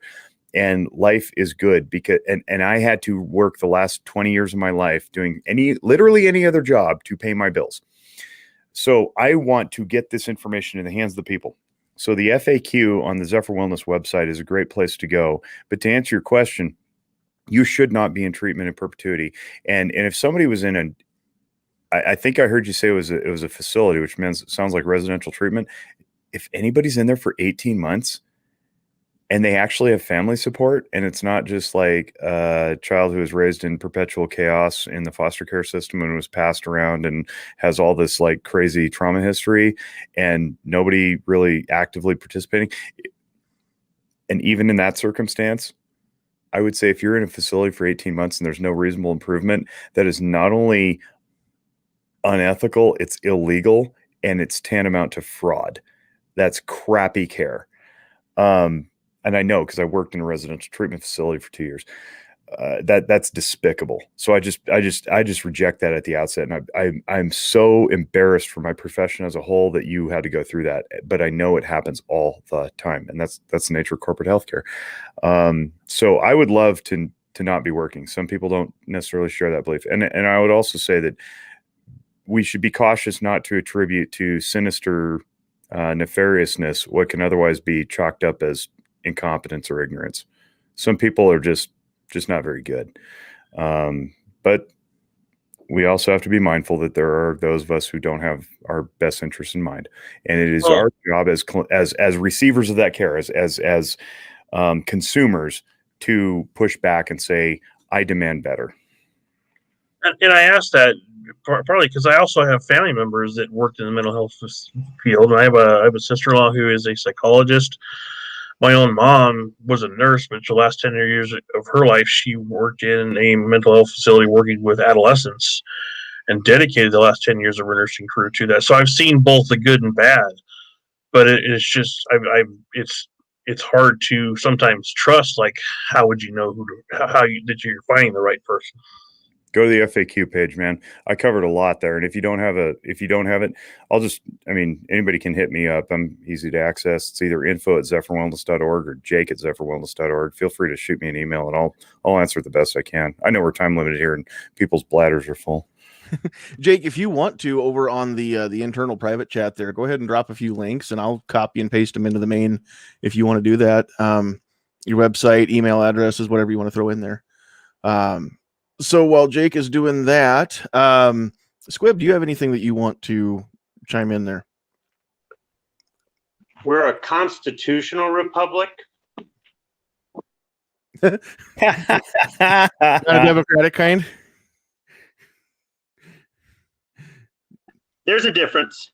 There is a difference. Yes. Again, this is tonight's topic is kind of a play or a version of Words Matter, right? So yeah. Good to bring that up. I want to comment too, not just on Defense Dad, what you said, but just in general tonight and forever, anytime that I'm doing a podcast. Comments don't always have to be constructive, right? We want it to be real.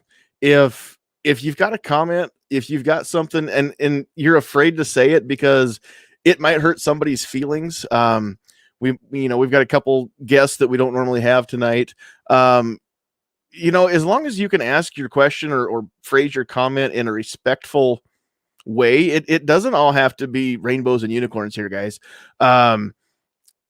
Defense Dad brought something up because if he's been through it or had somebody close to him go through it, that means that there's probably not the only person that ever dealt with that kind of crap. If you want to call out either somebody personally or something in a generalized manner as far as what Jake and Mike are doing and working with, I mean, it's okay.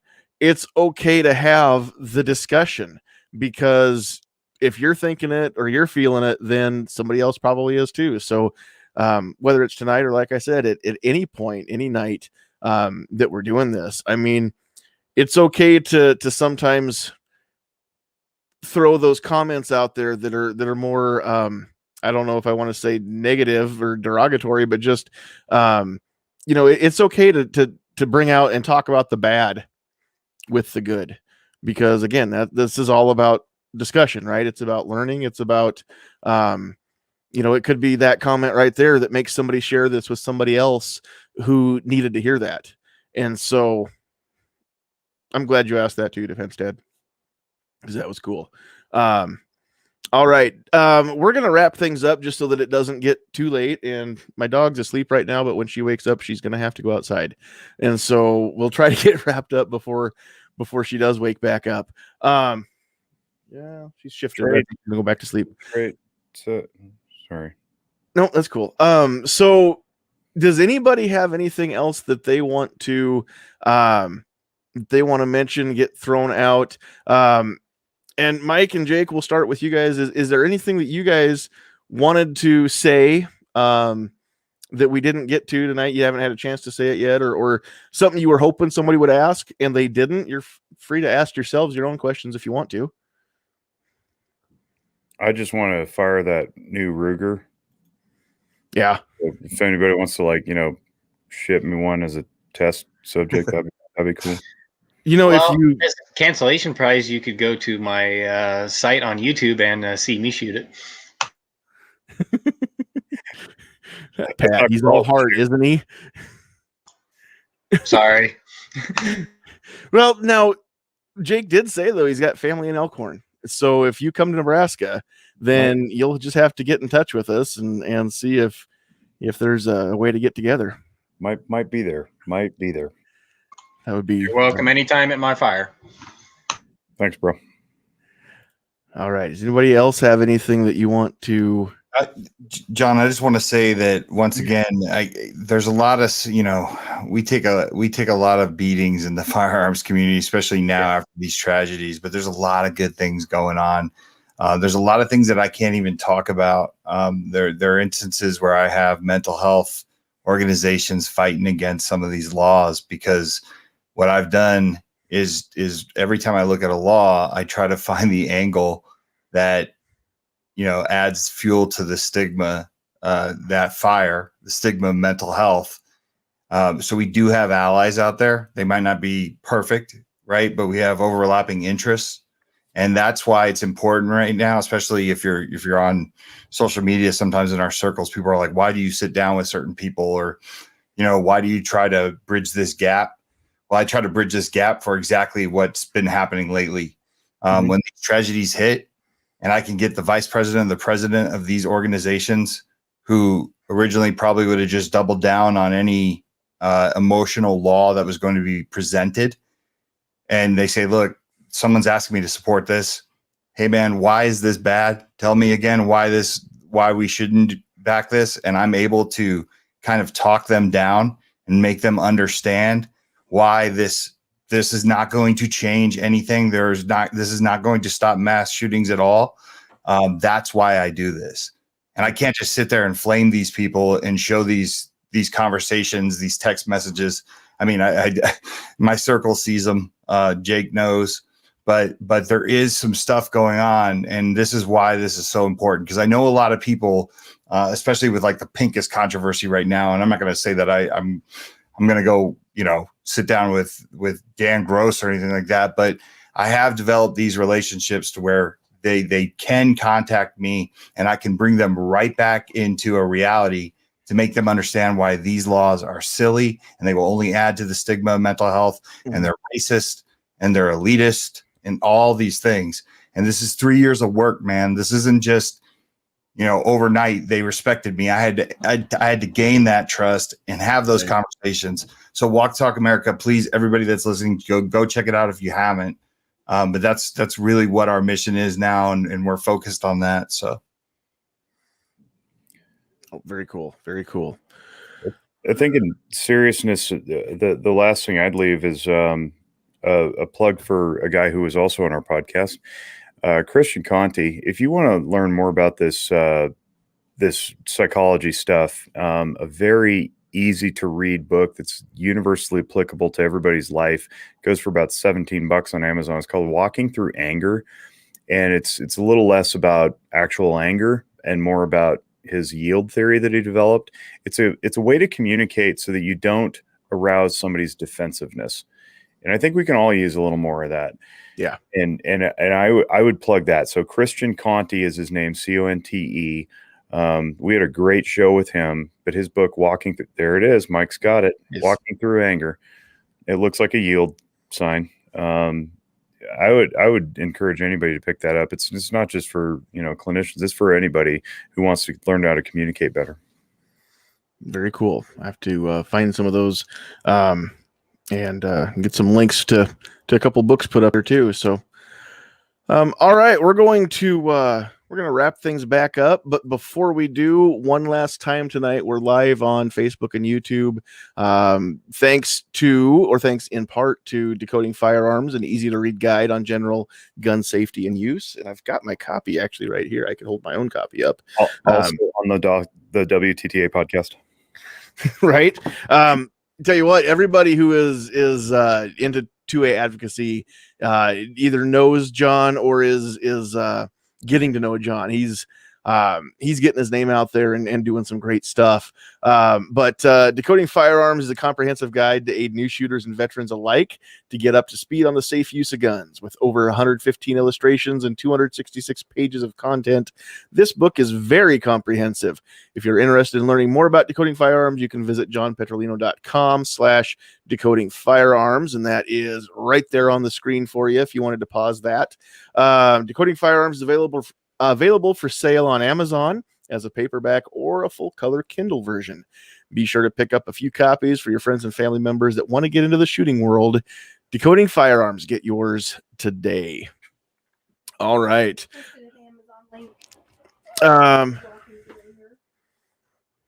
Oh, sweet. Cool.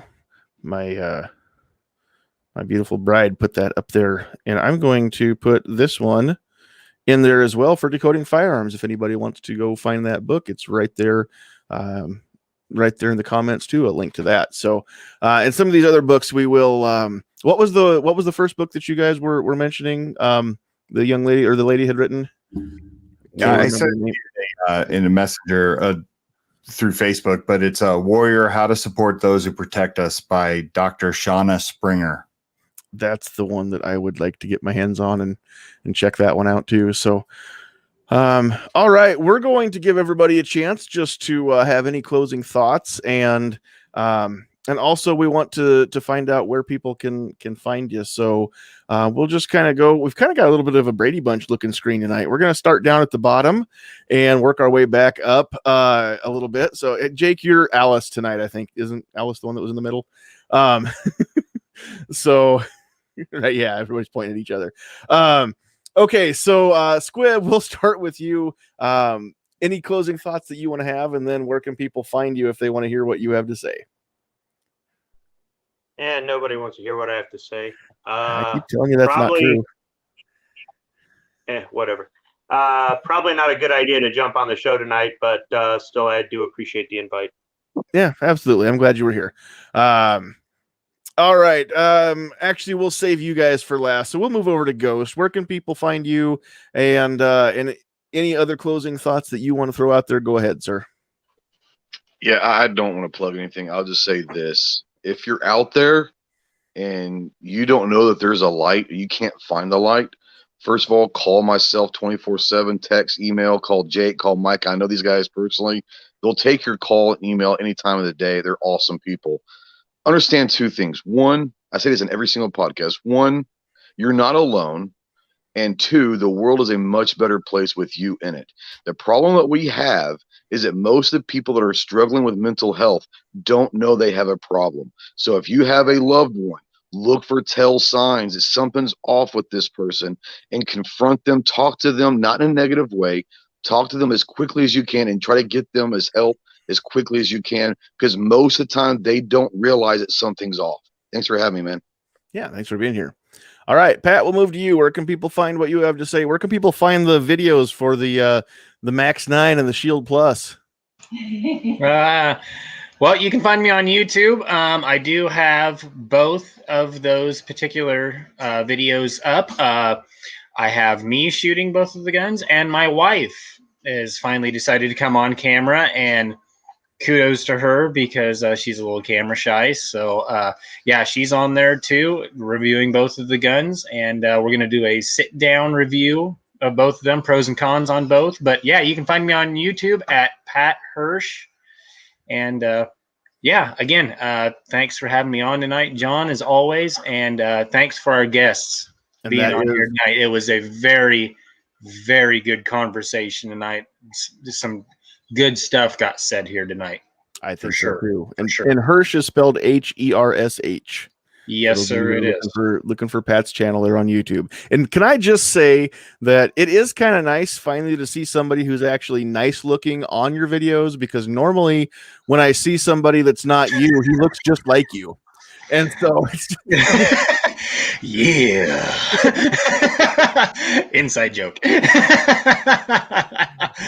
Oh, and I was supposed to tell Jake, if you do come to Nebraska, my wife is extending the gratitude, and she will make you Nebraska style country biscuits and gravy too on top of that. Well, I'm just gonna drive on down to Webster County is what I'm well, gonna do. You're all welcome. You're all welcome. I'm already in Nebraska. Michael, Go Squib, everybody, you're all welcome. Anytime. All right, Pat, thanks for being here tonight. Thanks for letting him play with us, Ashley. She says you're welcome. All right. Defense Dad, where can people find what you have to say, including that new video where you whooped up on the child? I'm mainly on YouTube, but I am over on Odyssey and Patreon, a little bit on Instagram. But yeah, check out the video. I did something today, just not a gun review, not a gear review, just something that shows how you can do 2A activities with your family and be a positive situation. It doesn't always have to be doom and gloom. And I wanted to thank Jake and Michael for being on here. I appreciate the perspective they put on it for people, because it is a very serious subject. Yeah, it is. And it's one that doesn't get talked about enough. And that's why there is a WTTA, because we want to, like you said, we want to be able to talk about some of this stuff like it's the common cold and not have it be stigmatized, right? So, all right, Mike, if people want to find you and find out all of the things that you're doing, where can they look for you? Just you can go online, WTTA.org. The email's on there, admin at walkthetalkamerica.org or WTTA.org, or social media at walkthetalkus. I have my own social media. I'm always at Michael_Sadini. If you want to reach out, I always respond. So, and I can vouch for that. He always does, even though you're very, very busy. Anytime I've got a question for you or an invite or whatever, or I'm looking for somebody to invite, you've been a help on more than one occasion. So I appreciate you coming here tonight, and I appreciate you bringing Jake with you. Jake, and I know you've said this a couple of times, and we've put a few links up there in the chat too, but one last time, where can people find you if they want to reach out to you or just find more of what you have to say? zephyrwellness.org is the company website, ZEPHYR. I'm particularly proud of our YouTube channel. It's got one guy on it. It's me, but I'm trying to push stuff out there for free so people can help themselves. I also have another mental health podcast I've been doing for 3.5 or so years called Noggin Notes, and you can find Noggin Notes anywhere podcasts are found. It's strictly mental health, and I have guests from all over the world, and I'm actually really proud that there are now 2 other Noggin Notes podcasts, one in Cambodia and one in Africa, that cover all sorts of stuff. So I've had international discussions, and it's really edifying. I'm on Twitter personally at Jake Wisk, JAKEWISK, and that's pretty much where you can find me. I don't interact a whole lot unless it's through my company's chat channels. My closing comment is that to something that was mentioned earlier, I think Defense Dad brought it up. We don't need to level up. And I say this, it almost sounds heretical. I say this frequently. We don't need to level up to professional counseling as often as I think we're maybe pushed to. And so even though I hold a license and I own a company that does exactly that, somehow humanity made it this far without our profession, which has only been around for about 120 years. And I think we need to press in on our own communities and our own loved ones and our own neighbors and utilize them, right? Get feedback, be vulnerable, and receive that and augment and grow intimately with one another, because professional therapy is great and all, but I liken it to going to the mechanic. If you can fix your own car and change your own oil and oil filter and air filter and cabin filter, you don't necessarily need to pay somebody to do it. And I think that doesn't get said a lot. And so part of what I try to do is just push information out into the public sphere so that people can return to their own innate ability to heal. And with that being said, I love being a guest, and it's really humbling. It's an honor. I'm flattered to be here.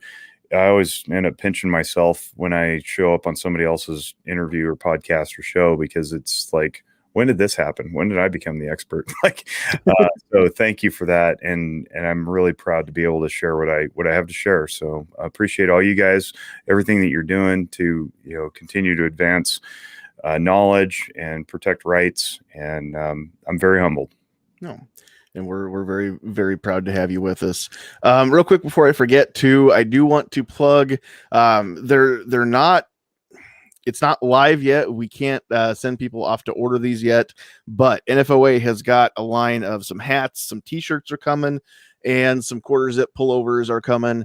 So anybody that wants to check that out, there's a post up on the NFOA Facebook page right now with some images of this stuff. But I wanted to show this off because I've got a podcast, I get one of these early, so I can show this baby off. So wanted to hawk a little NFOA stuff tonight as well.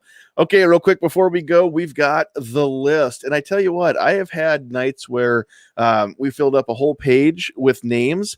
The list isn't very long tonight, but what we lacked in quantity, we more than made up for in quality. And I didn't put a whole lot of the comments up on the screen, but there was some good discussion going on out there in the chat as well. Over on the Facebook side, it looked like we had Eddie and Greg were the two that were commenting on the live discussion there. On YouTube, we had Grim90, Pat Hirsch, MKJO, DJ Play Nice, also a Nebraskan, Defense Dad, G23, Blitz, Mike, not the one in our panel, Two Live Moo, Guitar Man Pete, Seven Wonders, Patriot in the Dark, Vanessa Kitty, Ghost Tactical, Vash Matrix, Keith Gregory, Ozzy Osbourne, Agorizer, Tim Foley. I saw a guy that comments out there.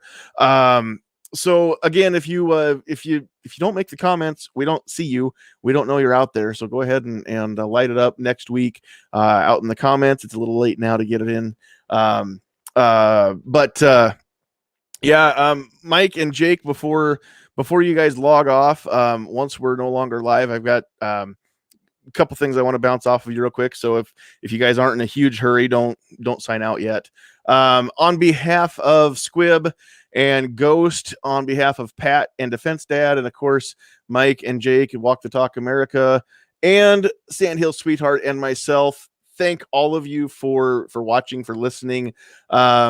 We will make sure that we get some of these links put over into the description as well for those of you who are joining us after the fact on the replay and didn't get to catch them in the live chat there. I don't think I've forgotten anything. If we didn't have you guys out there watching and listening, we wouldn't have a reason to do this. So I know I say that every time, but it's only because you are the most important part of any of these podcasts. Without the audience, we just as well have a Zoom call and not put it out on the web there. So thanks everybody for joining us again tonight. God bless you. We love you. It's that time now though. Get off my